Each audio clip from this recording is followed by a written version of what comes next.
Assalamualaikum warahmatullahi wabarakatuh.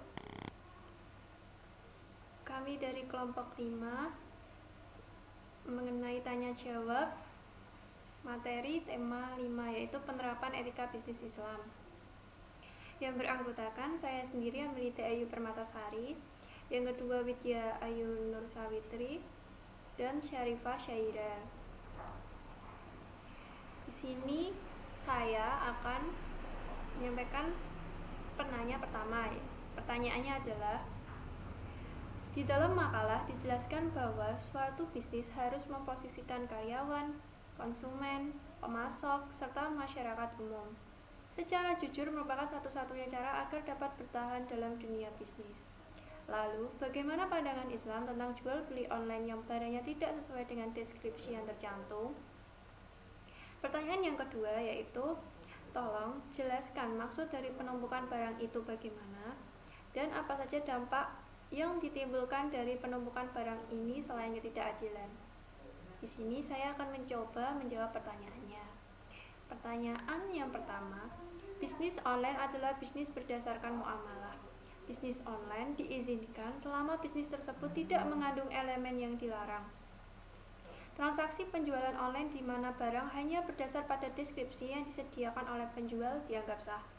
Namun, jika deskripsi barang tidak sesuai, maka pembeli memiliki hak khiyar yang memperbolehkan pembeli untuk meneruskan pembelian atau membatalkannya. Resiko ketidakcocokan dan kerugian yang akan dialami oleh pembeli masih memungkinkan terjadi.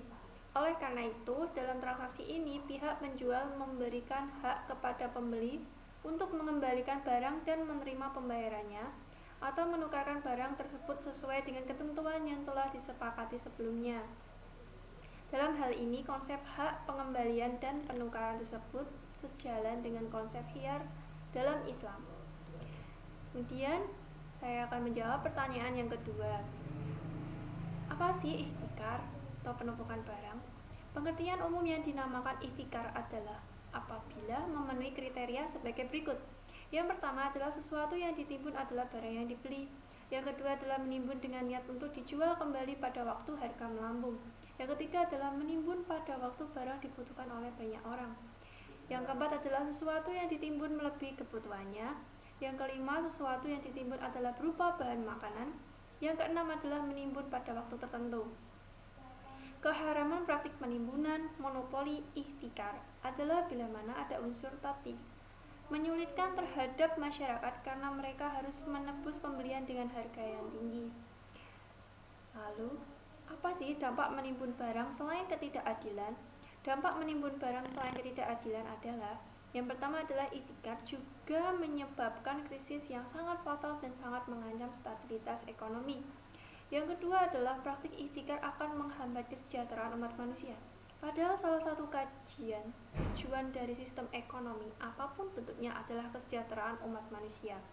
Yang ketiga adalah ihtikar dapat merusak sistem pasar yang sudah berjalan normal. Yang keempat adalah ihtikar bisa juga berakibat pada kelangkaan suatu barang. Ini berarti membuat barang yang sudah ada menjadi jarang. Sekiranya cukup sekian dari saya yang bisa saya jawab. Kurang lebihnya mohon maaf. Pertanyaan penanya selanjutnya akan dijawab oleh anggota kelompok saya yang lainnya. Terima kasih. Wassalamualaikum warahmatullahi wabarakatuh.